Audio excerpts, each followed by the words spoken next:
ओम गणेशाय नमः।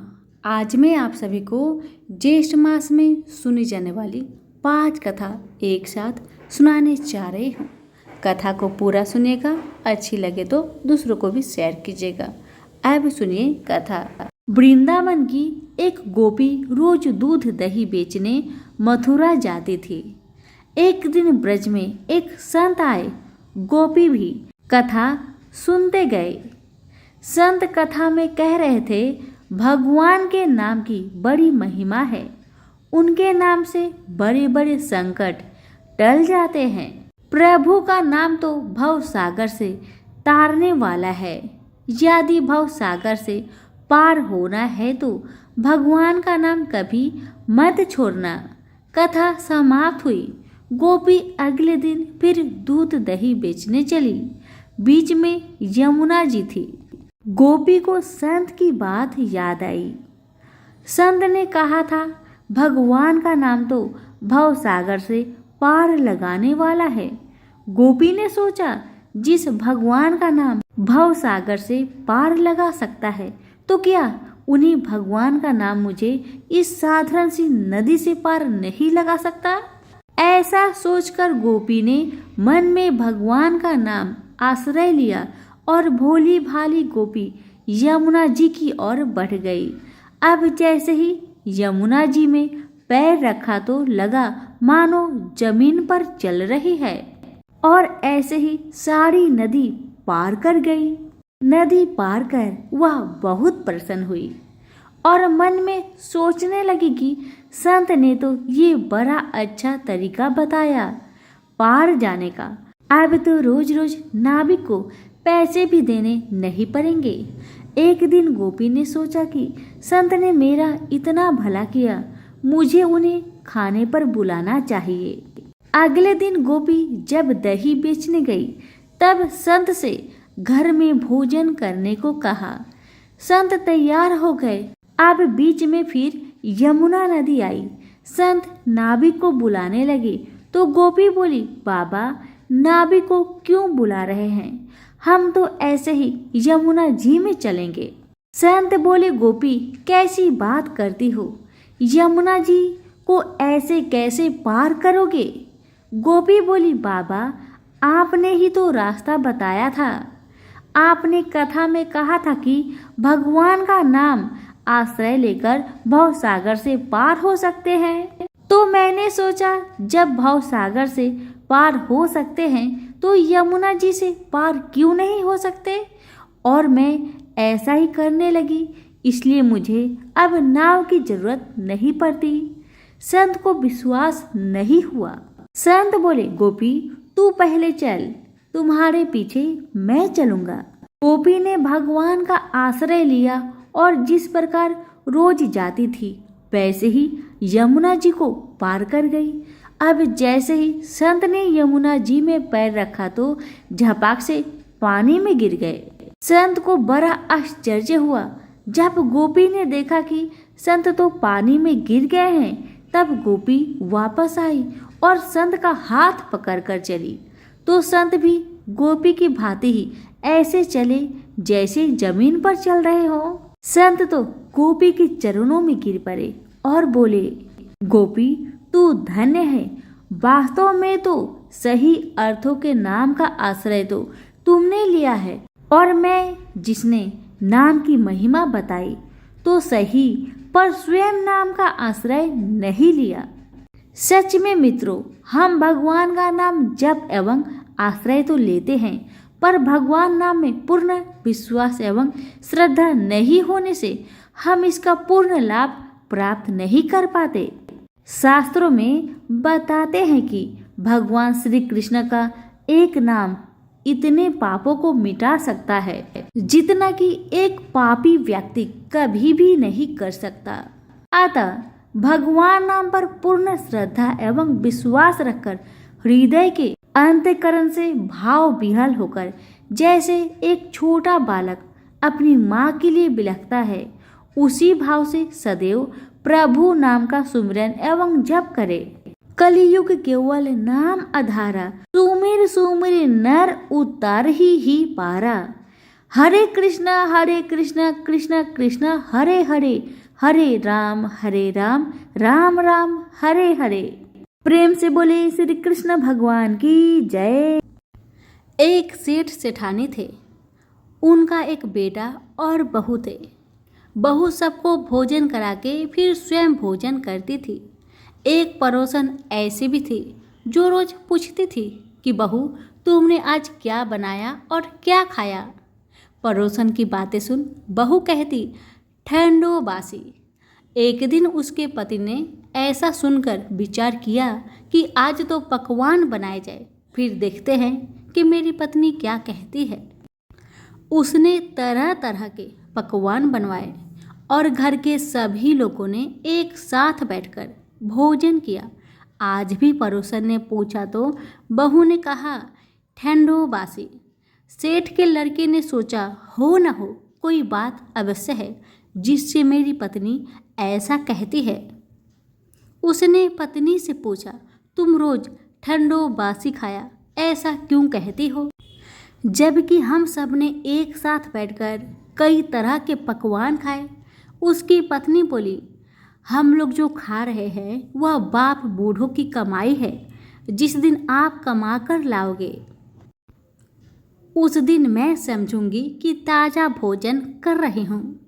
अब एक दिन लड़के ने माँ से कहा माँ मैं एक बड़े शहर में कमाई करने जा रहा हूँ। माँ बोली बेटा अपने पास इतना धन है कि खाया नहीं खुटेगा। माँ के मना करने पर भी बेटे ने स्वयं कमाने का दृढ़ निश्चय कर लिया और जाते समय पत्नी से कहा मैं जब तक कमाकर बहुत सा धन लेकर ना आऊँ तुम चूल्हे की आग मत बुझने देना।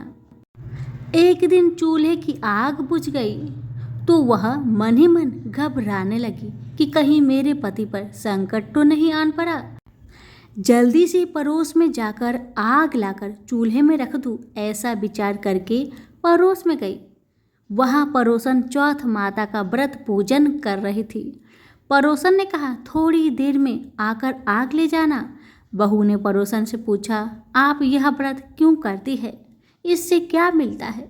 पड़ोसन ने कहा यह चौथ माता का व्रत है, इसके करने से अन्न लक्ष्मी मिले और सभी मनोकामना पूरी होती है। अब पड़ोसन की बात सुनकर बहू भी चौथ माता का व्रत करने लगी। दीवार पर चौथ माता बनाई। उस दिन घी गुड़ का चूरमा बनाकर रात्रि को चंद्रमा को अर्घ्य देकर भोजन करती। ऐसा करते करते बहुत दिन हो गए। चौथ माता ने उस बहू के पति को सपना दिया कि साहूकार का बेटा तू जागे कि सोवे, तेरी पत्नी बहुत याद कर रही है तुझको। तू घर जाकर उसकी चिंता मिटा। तू दुकान खोलकर कंकु केसर का पगलिया बना के बैठ जाना। आज तेरा हिसाब किताब चुकता हो जाएगा। अब तो चौथ माता ने जैसा कहा था वैसा ही हुआ। उसने घर जाने की तैयारी की और गाड़ी भर के धन दौलत लेकर चल दिया। रास्ते में एक बड़ा सा काला नाग फन फैलाए बैठ गया और कहने लगा आज तो मैं तुझे डसूंगा, नहीं छोड़ूंगा। आज तेरी आयु पूरी हो गई है। सेठ के लड़के ने कहा आज चौथ माता ने मुझे सपना दिया तो मैं पत्नी से मिलने घर जा रहा हूँ। वहाँ मेरी पत्नी बहुत चिंता कर रही है। मैं उससे मिलकर जरूर आऊँगा, तब तुम मुझे डस लेना।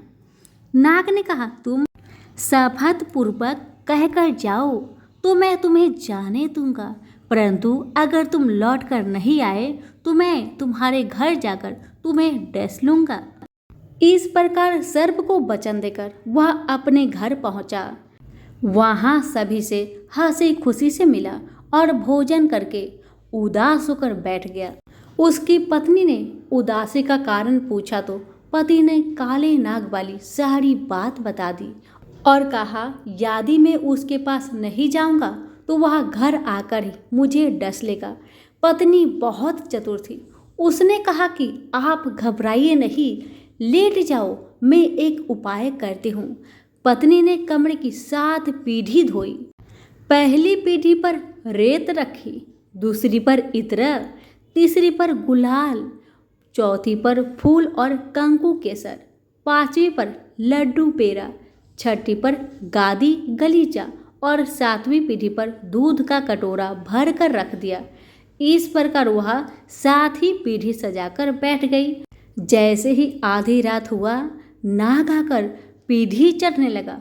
पहली पीढ़ी पर रेत में लौट गया और कहने लगा कि सेठ की बहू ने आराम तो बहुत दिया, पर बचनों से बंध कर आया हूँ, सो डसूंगा तो जरूर। इसी प्रकार सातों पीढ़ियों पर नाग आराम करता हुआ और कहता हुआ कि डसूंगा जरूर कमरे में ही जाने वाला था कि चौथ माता ने विचार किया कि मैं अगर इसे नहीं बचाऊंगी तो संसार में धर्म कर्म और व्रत पूजन को कौन मानेगा। अब तो गणेश जी, चंद्रमा जी और चौथ माता ने उसे बचाने का विचार किया।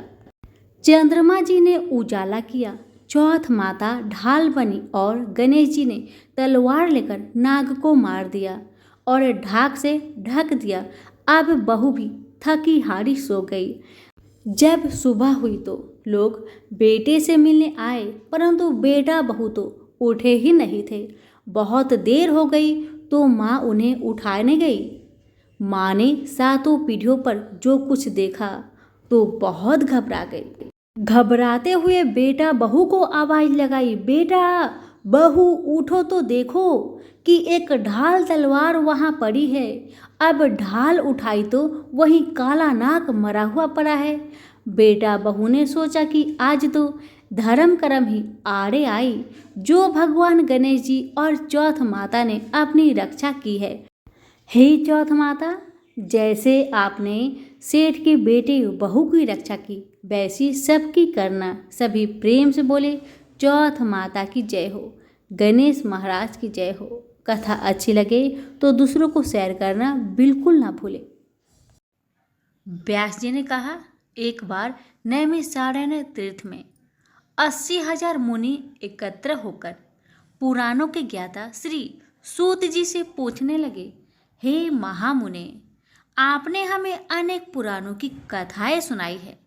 अब कृपा करके हमें ऐसा व्रत और कथा बताए जिसके करने से संतान की प्राप्ति हो तथा मनुष्य को रोग शोक अग्नि स्वर्ग दुख आदि का भय दूर हो जाए, क्योंकि कलयुग में सभी जीवों की आयु बहुत कम है।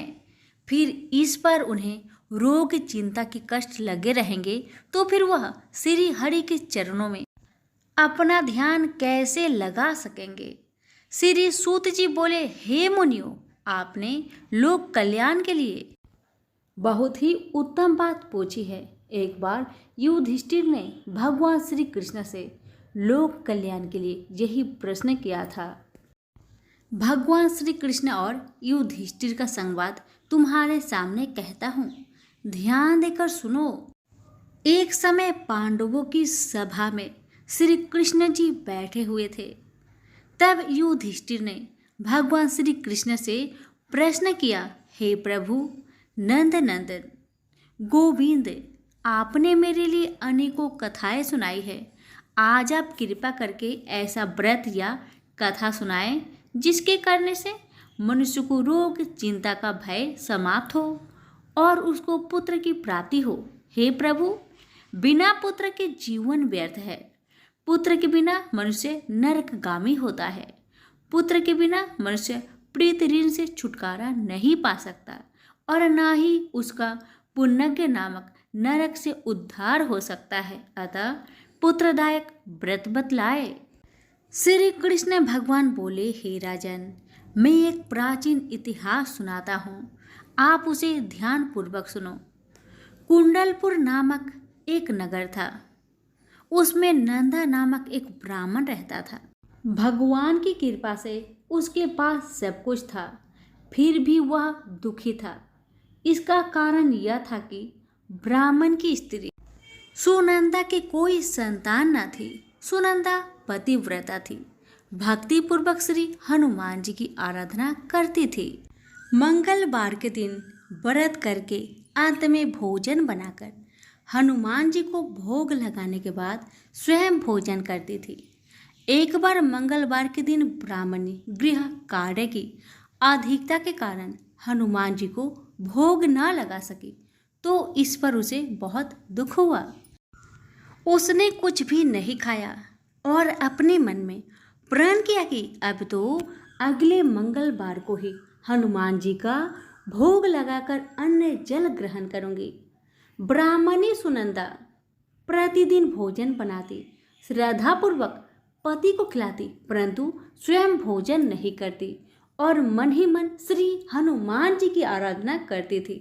इसी प्रकार 6 दिन गुजर गए और ब्राह्मणी सुनंदा अपने निश्चय के अनुसार भूखी प्यासी निराहार रही। अगले मंगलवार को ब्राह्मणी सुनंदा प्रातः काल ही बेहोश होकर गिर पड़ी।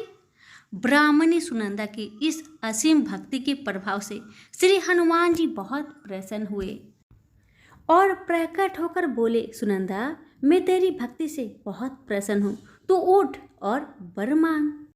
सुनंदा अपने आराध्य देव श्री हनुमान जी को देखकर आनंद की अधिकता विह्वल हो श्री हनुमान जी के चरणों में गिरकर बोली, हे प्रभु, मेरी कोई संतान नहीं है, कृपा करके मुझे संतान प्राप्ति का आशीर्वाद दे, आपकी अति कृपा होगी। श्री महावीर जी बोले, तेरी इच्छा पूर्ण होगी, तेरे एक कन्या पैदा होगी, उसके अष्टांग प्रतिदिन सोना दिया करेंगे।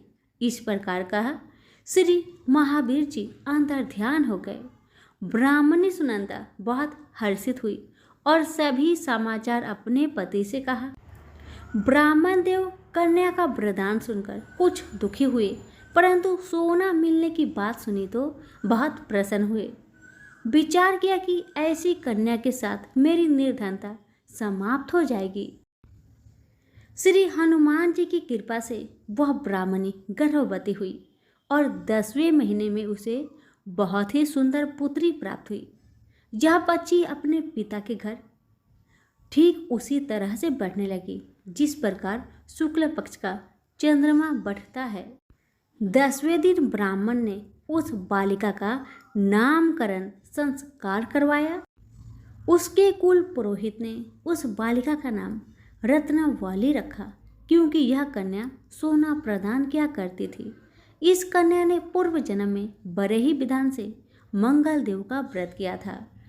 रत्नावली का अष्टांग बहुत सा सोना देता था। उस सोने से नंदा ब्राह्मण बहुत ही धनवान हो गया। अब ब्राह्मणी भी बहुत अभिमान करने लगी थी। समय बीतता रहा। अब रत्नावली 10 वर्ष की हो चुकी थी। एक दिन जब नंदा ब्राह्मण प्रसन्न चित्त था, तब सुनंदा ने अपने पति से कहा, मेरी पुत्री रत्नावली विवाह की योग हो गई है, अतः आप कोई सुंदर तथा योग वर देखकर इसका विवाह कर दे। जा सुन ब्राह्मण बोला, अभी तो रत्नावली बहुत छोटी है। तब ब्राह्मणी बोली, शास्त्रों की आज्ञा है कि कन्या 8वें वर्ष में गौरी, 9 वर्ष में राहिनी, 10वें वर्ष में कन्या, इसके पश्चात रजवाला हो जाती है। गौरी के दान से पाताल लोक की प्राप्ति होती है। राहिनी के दान से बैकुंठ लोक की प्राप्ति होती है। कन्या के दान से इंद्र लोक में सुखों की प्राप्ति होती है। अगर हे पतिदेव रजवाला का दान किया जाता है तो घोर नरक की प्राप्ति होती है। इस पर ब्राह्मण बोला, अभी तो रत्नावली मात्र 10 ही वर्ष की है और मैंने तो 16-16 साल की कन्याओं का विवाह कराया है, अभी जल्दी क्या है। तब ब्राह्मणी सुनंदा बोली, आपको तो लोभ अधिक हो गया लगता है। शास्त्रों में कहा गया है कि माता पिता और बड़ा भाई रजवाला कन्या को देखते हैं तो वह अश्वही नरकगामी होते हैं। तब ब्राह्मण बोला, अच्छी बात है, कल मैं अवश्य ही योग वर की तलाश में अपना दूत भेजूंगा। दूसरे दिन ब्राह्मण ने अपने दूत को बुलवाया और आज्ञा दी कि जैसी सुंदर मेरी कन्या है वैसा ही सुंदर वर उसके लिए तलाश करो। दूत अपने स्वामी की आज्ञा पाकर निकल पड़ा। पंपई नगर में उसने एक सुंदर लड़के को देखा। यह बालक एक ब्राह्मण परिवार का बहुत गुणवान पुत्र था। इसका नाम सोमेश्वर था। दूत ने इस सुंदर व गुणवान ब्राह्मण पुत्र के बारे में अपने स्वामी को पूर्ण विवरण दिया। ब्राह्मण नंदा को भी सोमेश्वर अच्छा लगा और फिर शुभ मुहूर्त में विधि पूर्वक कन्यादान करके ब्राह्मण ब्राह्मणी संतुष्ट हुए। परंतु ब्राह्मण के मन में तो लोभ समाया हुआ था। उसने कन्यादान तो कर दिया था, पर वह बहुत खिन्न भी था। उसने विचार किया कि रत्नावली तो अब चली जाएगी और मुझे इससे जो सोना मिलता था वह अब नहीं मिलेगी। मेरे पास जो धन था कुछ तो इसके विवाह में खर्च हो गया और जो शेष बचा है वह भी कुछ दिनों पश्चात समाप्त हो जाएगी। मैंने तो इसका विवाह करके बहुत बड़ी भूल कर दी है। अब कोई ऐसा उपाय हो कि रत्नावली मेरे घर में ही बनी रहे, अपने ससुराल ना जाए। लोभ रूपी राक्षस ब्राह्मण के मस्तिष्क पर छाता जा रहा था। रात भर अपनी सैया पर बेचैनी से करवट बदलते बदलते उसने एक बहुत ही क्रूर निर्णय लिया। उसने विचार किया कि जब रत्नावली को लेकर उसका पति सोमेश्वर अपने घर के लिए जाएगा तो वह मार्ग में छिपकर सोमेश्वर का वध कर देगा और अपनी लड़की को अपने घर ले आवेगा, जिससे नियमित रूप से उसे सोना भी मिलता रहेगा और समाज का कोई मनुष्य उसे दोष भी नहीं देगा। प्रातःकाल हुआ तो नंदा और सुनंदा ने अपनी जामाई तथा लड़की को बहुत सारा धन देकर विदा कर दिया। सोमेश्वर अपनी पत्नी रत्नावली को लेकर ससुराल से अपने घर की तरफ चल दिया। ब्राह्मण नंदा महालोभ के भसीभूत हो अपनी मति खो चुका था। पाप पुण्य को उसे विचार न रहा था। अपने भयानक व क्रूर निर्णय को कार्य रूप देने के लिए उसने अपने दूत को मार्ग में अपने जामाई का वध करने के लिए भेज दिया था, ताकि रत्नावली से प्राप्त होने वाला सोना उसे हमेशा मिलता रहे और वो कभी निर्धन ना हो। ब्राह्मण के दूत ने अपने स्वामी की आज्ञा का पालन करते हुए उसके जामाई सोमेश्वर का मार्ग में ही वध कर दिया। समाचार प्राप्त कर ब्राह्मण नंदा मार्ग में पहुंचा और रोदन करती अपनी पुत्री रत्नावली से बोला, हे पुत्री, मार्ग में लुटेरों ने तेरे पति का वध कर दिया है। भगवान की इच्छा का आगे किसी का कोई वश नहीं चलता है। अब तू घर चल, वहां पर ही रहकर शेष जीवन व्यतीत करना। जो भाग्य में लिखा है वही होगा। अपने पति की अकाल मृत्यु से रत्नावली बहुत दुखी हुई। करुण क्रदन व रुदन करते हुए अपने पिता से बोली, हे पिताजी, इस संसार में जिस स्त्री का पति नहीं है उसका जीना व्यर्थ है। मैं अपने पति के साथ ही अपने शरीर को जला दूंगी और सती होकर अपने इस जन्म को माता पिता के नाम को तथा सास ससुर के यश को सार्थक करूंगी। ब्राह्मण नंदा अपनी पुत्री रत्नावली के वचनों को सुनकर बहुत दुखी हुआ। विचार करने लगा, मैंने व्यर्थ ही जामाई का वध का पाप अपने सिर लिया। रत्नावली तो उसके पीछे अपने प्राण तक देने को तैयार है। मेरा तो दोनों तरफ से मरण हो गया। धन तो अब मिलेगा नहीं। जामाई वध के पाप के फलस्वरूप यम यातना भी भुगतनी पड़ेगी। यह सोचकर वह बहुत खिन्न हुआ। सोमेश्वर की चिता बनाई गई। रत्नावली सती होने की इच्छा से अपने पति का सिर अपने गोद में रखकर चिता में बैठ गई। जैसे ही सोमेश्वर की चिता को अग्नि लगाई गई, वैसे ही प्रसन्न हो मंगलदेव वहां प्रकट हुए और बोले, हे रत्नावली, मैं तेरी पति भक्ति से बहुत प्रसन्न हूँ, तू वर मांग। रत्नावली ने अपने पति का जीवन दान मांगा। तब मंगलदेव बोले, रत्नावली, तेरा पति अजर अमर है, यह महाविद्वान भी होगा और इसके अतिरिक्त तेरी जो इच्छा हो वर मांग। तब रत्नावली बोली, हे ग्रहों के स्वामी, यदि आप मुझ पर प्रसन्न है तो मुझे यह वरदान दीजिए कि जो भी मनुष्य मंगलवार के दिन प्रातःकाल लाल पुष्प लाल चंदन से पूजा करके आपका स्मरण करे, उसको रोग व्याधि ना हो, सज्जनों का कभी वियोग ना हो, सर्प, अग्नि तथा शत्रुओं का भय न रहे। जो स्त्री मंगलवार का व्रत करे वह कभी विधवा ना हो। मंगलदेव तथास्तु कहकर अंतर ध्यान हो गए। सोमेश्वर मंगलदेव की कृपा से जीवित हो उठा। रत्नावली अपने पति को पुनः प्राप्त कर बहुत प्रसन्न हुई और मंगलदेव का व्रत प्रत्येक मंगलवार को करके व्रतराज और मंगलदेव की कृपा से इस लोक में सुख ऐश्वर्य को भोगते हुए अंत में पति के साथ स्वर्ग लोक को गई। तो प्रेम से बोलिए मंगलदेव की जय हो। धर्मराज युधिष्ठिर भगवान श्री कृष्ण से कहते हैं, हे भगवान, आपने वैशाख मास के कृष्ण पक्ष की एकादशी अर्थात मोहिनी एकादशी के बारे में विस्तार पूर्वक बतलाए। अब आप कृपा करके ज्येष्ठ कृष्णा एकादशी का क्या नाम है तथा उसकी कथा क्या है, इस व्रत की क्या विधि है, कृपा कर यह सब विस्तार पूर्वक कहिए। भगवान श्री कृष्ण कहने लगे, हे राजन, ज्येष्ठ मास के कृष्णा पक्ष की एकादशी को अचला एकादशी तथा अपरा एकादशी दोनों ही नामों से जाना जाता है, क्योंकि यह अपार धन देने वाली है। जो मनुष्य इस व्रत को करते हैं वे संसार में प्रसिद्ध हो जाते हैं। इस दिन भगवान त्रिविक्रम की पूजा की जाती है। भगवान त्रिविक्रम में भगवान विष्णु, भगवान विठल और बालाजी के दर्शन होते हैं।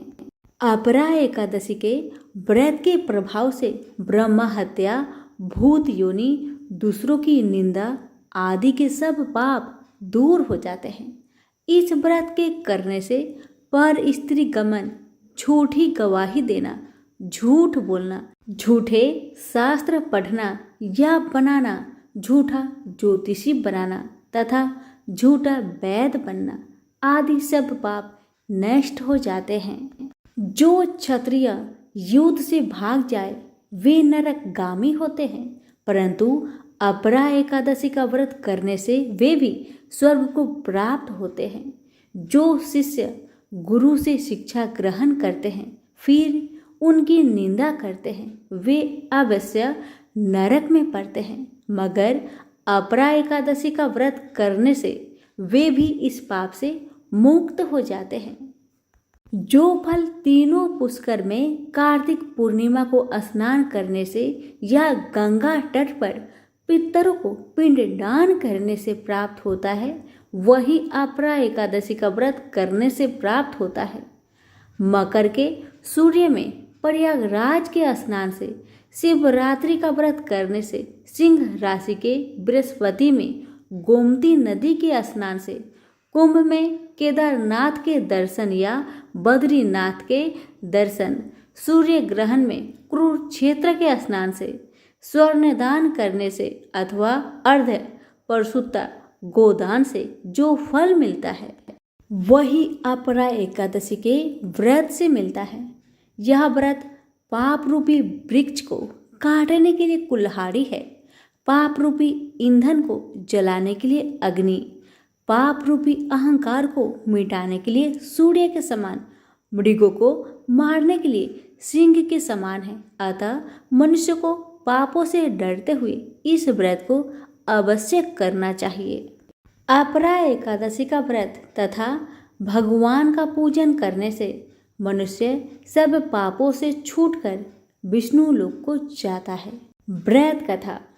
प्राचीन काल में महिध्वज नामक एक धर्मात्मा राजा था। उसका छोटा भाई वज्रध्वज बड़ा ही क्रूर, अधर्मी तथा अन्यायी था। वह अपने बड़े भाई से द्वेष रखता था। उस पापी ने एक दिन रात्रि में अपने बड़े भाई की हत्या करके उसकी देह को एक जंगली पीपल के नीचे गाड़ दिया। इस अकाल मृत्यु से राजा प्रेत आत्मा के रूप में उसी पीपल पर रहने लगा और अनेक उत्पात करने लगा। एक दिन अचानक धौम्य नामक ऋषि उधर से गुजरे। उन्होंने प्रेत को ज्ञान चक्षु से देखा और तपोबल से उसके अतीत को जान लिया। अपने तपोबल से प्रेत उत्पात का कारण समझा।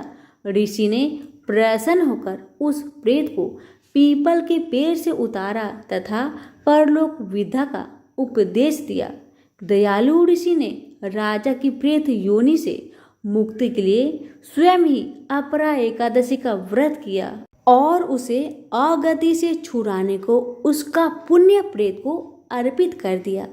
इस पुण्य के प्रभाव से राजा की प्रेत योनि से मुक्ति हो गई। वह ऋषि को सप्रेम धन्यवाद देता हुआ दिव्य देह धारण कर पुष्पक विमान पर बैठकर स्वर्ग को चला गया। हे राजन, यह अपरा एकादशी की कथा मैंने लोकहित के लिए कही है। इसे पढ़ने अथवा सुनने से मनुष्य सब पापों से छूट जाता है। तो सभी प्रेम से बोलिए श्री हरि लक्ष्मी नारायण की जय हो। एक समय की बात है, एक भाई बहन रहते थे। बहन का नियम था कि वह अपने भाई का चेहरा देखे ही खाना खाती थी। हर रोज सुबह उठती थी और जल्दी जल्दी घर का सारा काम काज करके अपने भाई का मुख देखने के लिए उसके घर से निकल जाती। एक दिन रास्ते में एक पीपल पेड़ के नीचे गणेश जी की मूर्ति रखी हुई थी। उसने भगवान के सामने हाथ जोड़कर कहा कि मेरे जैसा अमर सुहाग और मेरे जैसा अमर पिहर सबको दीजिए। यह कहकर वह आगे बढ़ जाया करती थी। हर दिन का उसका यही नियम था। जंगल के झाड़ियों के कांटे उसके पैरों में चुभा करते थे। एक दिन बहन भाई के घर पहुंची और भाई का मुख देखकर बैठ गई। तो भाभी ने पूछा, पैरों में क्या हो गया है ननद जी? यह सुनकर उसने भाभी को जवाब दिया कि रास्ते में जंगल की झाड़ियों से गिरे हुए कांटे मेरे पाँव में चुभ जाते हैं। जब वह वापस अपने घर आ गई तब भाभी ने अपने पति से कहा कि रास्ते को साफ करवा दो। हमारी ननद यानी कि आपकी बहन झाड़ियों के रास्ते से आती है तो उसके पाँव में बहुत सारे कांटे चुभ जाते हैं। पत्नी की इतना बात सुनते ही भाई तुरंत उठा और हाथों में कुल्हाड़ी लेकर सारी झाड़ियों को काटकर रास्ता साफ कर दिया। और इसी कारण से गणेश जी का स्थान भी वहां से हट गया। यह देखकर भगवान गुस्सा हो गए और उसके भाई के प्राण को हर लिए। लोग अंतिम संस्कार के लिए जब भाई को ले जा रहे थे तब उसकी भाभी रोती हुई लोगों से कही, थोड़ी देर रुक जाओ, उसकी बहन आने वाली है। वह अपने भाई का मुख देखे बिना नहीं रह सकती। उसका यह हर दिन का नियम है। तब लोगों ने कहा, आज तो देख लेगी पर कल कैसे देखेगी? रोज के दिन की तरह बहन अपने भाई का मुख देखने के लिए जंगल में निकल दी। जब जंगल में उसने देखा कि सारा रास्ता साफ किया हुआ है तब वह आगे बढ़ी तो उसने देखा कि सिद्धि विनायक को भी वहां से हटा दिया गया है। तब उसने जाने से पहले गणेश जी को एक अच्छे स्थान पर रखकर उन्हें स्थान दिया और हाथ जोड़कर बोली, हे गणेश महाराज, मेरे जैसा अमर सुहाग और मेरे जैसा अमर पिहर सबको देना। और फिर इतना कहकर आगे निकल गई। लड़की की बात सुनकर भगवान गणेश सोच में पड़ गए, अगर मैं इसका नहीं सुना तो मुझे कौन मानेगा, हमें कौन पूजेगा? तब सिद्धि विनायक ने उसे पीछे से आवाज दिया कि बेटी, इस खेजड़ी की 7 पत्तियां ले जा और उसे कच्चे दूध में घोलकर भाई के ऊपर छींटा मार देना, वह उठकर बैठ जाएगा। यह सुनकर जब बहन पीछे मुड़ी तो उसने देखा कि वहां तो कोई नहीं है, लेकिन फिर भी उसके दिल से आवाज आई, जो मैंने सुना वैसे ही करती हूँ, देखा जाए क्या होता है। इतना सोचकर वह 7 खेजड़ी की पत्तियां लेकर अपने भाई के घर पहुंची। उसने देखा वहां कई लोग बैठे हुए हैं। भाभी बैठी रो रही है और पास में ही भाई का लाश रखा हुआ है।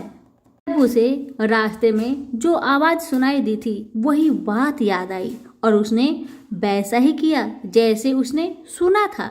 उसने खेजड़ी के सातों पत्तियों को बताए हुए नियम के तहत भाई के ऊपर इस्तेमाल किया।